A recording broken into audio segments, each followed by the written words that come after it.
Hello students, स्वागत है आपका हिंदी साथी यूट्यूब चैनल पर। मैं पुष्पा यादव आपका स्वागत करती हूँ। आज मैं आपके लिए लेके आई हूँ 12th क्लास की हिंदी की कविता। मैंने पिछले वीडियो में आपको कराई थी अज्ञेय द्वारा लिखित यह दीप अकेला कविता। तो अज्ञेय जी ने जो हमारे 12th क्लास में जो सिलेबस में लगी हुई है, अज्ञेय जी की दो कविताएं हैं। एक है यह दीप अकेला और एक है ये कविता मैंने देखा एक बूंद। ये एक लघु कविता है, सिर्फ एक पैराग्राफ की छोटी सी कविता है। और इस एक बूंद कविता के माध्यम से कवि हमें यह बताने का प्रयास कर रहे हैं कि पूरे समाज में, पूरी सृष्टि में जो एक व्यक्ति होता है, अकेला व्यक्ति, वो अपना अस्तित्व कैसे बनाता है और वो कैसे दुनिया और समाज के लोगों में अपनी छाप छोड़ता है। व्यक्ति नश्वर होते हैं, यानी कि उनका नाश हो जाता है, वो मृत्यु को प्राप्त कर जाते हैं। लेकिन अगर दिलों में किसी की जगह बना पाता है तो उनका व्यवहार है और उनकी सच्चाई, ईमानदारी, जो कुछ अच्छे जो व्यवहार है वही लोगों को याद दिलाता है उस व्यक्ति के लिए। तो यहाँ पर एक बूंद के प्रतीक रूप में जो कवि हैं अज्ञेय जी, वो यही बताने का प्रयास कर रहे हैं कि हर व्यक्ति अपने आप में अनूठा है और हर हर व्यक्ति की अपनी एक खुद की एक पहचान होती है। तो क्योंकि मैंने आपको पिछली कविता में बताया था कि अज्ञेय जो है वो प्रयोगवादी कवि है, यानी कि वो ऐसे ऐसे विषयों पर उन्होंने कविताएं लिखी हैं जो इससे पहले शायद ही किसी लेखक ने या किसी कवि ने उन विषयों पर कविताएं लिखी हैं। तो ये प्रयोग धर्मी कवि हैं, नए नए विषयों पर प्रयोग कर कर कविताएं लिखना इनका स्वभाव था। तो चलिए देखते हैं यह कविता। मैंने देखा एक बूंद सहसा उछली सागर के झाग से। जो समुद्र है वो विशाल है, अथाह है, लेकिन जब समुद्र में लहरें आती हैं पानी की और हवा के वेग के साथ, जब समुद्र में लहरें आती हैं तो उन लहरों में से ही जब लहरें आती हैं किनारे पर टकराती हैं, आती हैं और किनारों से टकराकर फिर वापस चली जाती हैं। तो इस आने जाने के जो सफर में, जो लहरों के आने जाने का सफर है, उसी में से कहीं कोई बूंद उछलती है। यानी कि जब लहरें पानी से, दीवार से टकराएंगी, किनारों से टकराएंगी, तो वो वहां पर जो है एक बूंद के रूप में, यानी कि अनेक बूंदों के रूप में उच्छ्वसित होती है, उछलती है। तो वही कवि ने कई देखा कि एक बूंद किस तरह से जो है वो अपना एक अलग अस्तित्व बनाए हुए है, समुद्र से बिल्कुल अलग। वही एक बूंद जो है उछली सागर के झाग से, यानी कि जब जो समुद्र का जो जल है लहरों के साथ, धाराओं के साथ जब किनारे की तरफ बढ़ता है तो वहां पर एक झाग से बन जाता है, फेन बन जाता है। तो उन्हीं झाग के पूरे झुरमुट में से एक बूंद जो है उछलती है और उस एक बूंद का ही अपना एक अलग अस्तित्व होता है। रंग गई क्षण भर ढलते सूरज की आग से। और कवि ने देखा कि जब सूरज ढल रहा है शाम के वक्त, तो सूरज की जो किरणें हैं, सूर्य की जो किरणें हैं, वो अपनी लालिमा पर होती है। सूरज की किरणें भी लाल प्रतीत होती हैं, लाल रंग की दिखती हैं।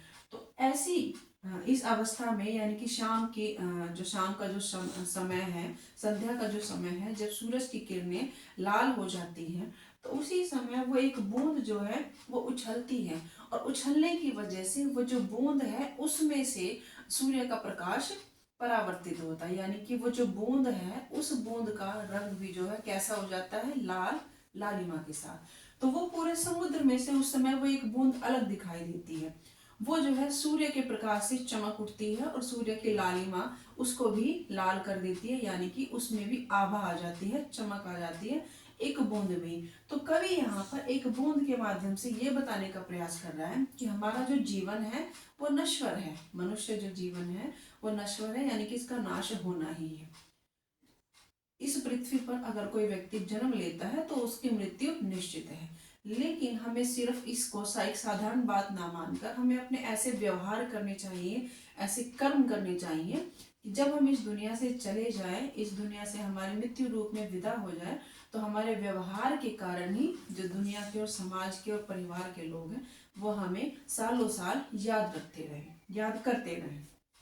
तो यहाँ पर भी कवि ने यही बताया है कि वो एक बूंद है, उसको नष्ट होना है, पूरे समुद्र के पानी में उसको मिल जाना है, लेकिन वो एक क्षण के लिए, क्षण भर के लिए वो ऊपर उठती है और सूर्य की जो लालिमा है, ढलते सूरज की जो लालिमा है वो उसमें रंग जाती है, तो उसका एक अलग स्वरूप हो जाता है। वो बूंद भी जो है चमक उठती है, उसमें भी आभा आ जाती है। मुझको दिख गया सोने विराट के सम्मुख, हर आलोक छुआ अपना पर है उन्मोचन।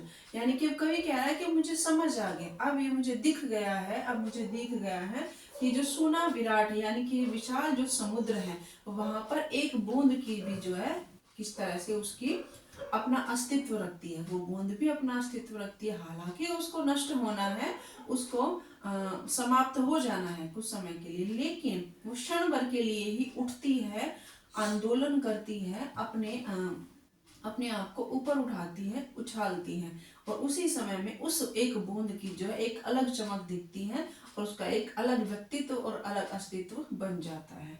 तो हर आलोक यानी कि उस आलोक में जो सूर्य का जो संध्या का जो प्रकाश है और सूर्य जो अस्त होता है, तो उसका जो आलोक है यानी कि जो चमक है, उसको छूते हुए उस बूंद को ऐसा लगता है कि वही उसका अस्तित्व है, वो ऐसे ही है और वो उसी में जो है खुश होती है उन्मोचन नश्वरता के दाग से। और अपनी इस नश्वरता को समझते हुए, इसका अर्थ समझते हुए, वह जो एक बूंद है वो उस सूर्य को भी अपना लेती है, उस सूर्य के प्रकाश को भी अपना लेती है, जबकि उसे पता है कि उसको उसका नाश होना है।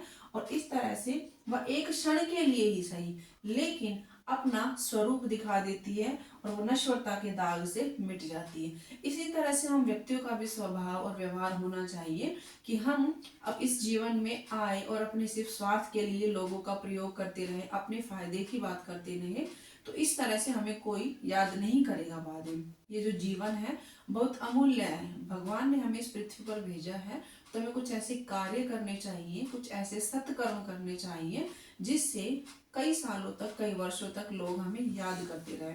तो वही जो एक अच्छा कर्म या फिर एक अच्छा जो व्यवहार है, वो हमें नश्वरता के साथ साथ एक अस्तित्व दिलाता है। यानी कि नश्वरता, नष्ट होना, इस पृथ्वी पर जो भी, चाहे वो वनस्पति हो, चाहे पशु हो, चाहे पक्षी हो, चाहे प्राणी हो, सब नश्वर है, उनको एक ना एक दिन उनका नाश होना है। लेकिन अपनी एक अलग पहचान के साथ अपना एक अस्तित्व बनाकर अगर उस जीवन का अंत हो, तो उस जीवन को सब लोगों द्वारा याद किया जाता है। तो स्टूडेंट्स, ये थी इस कविता की व्याख्या।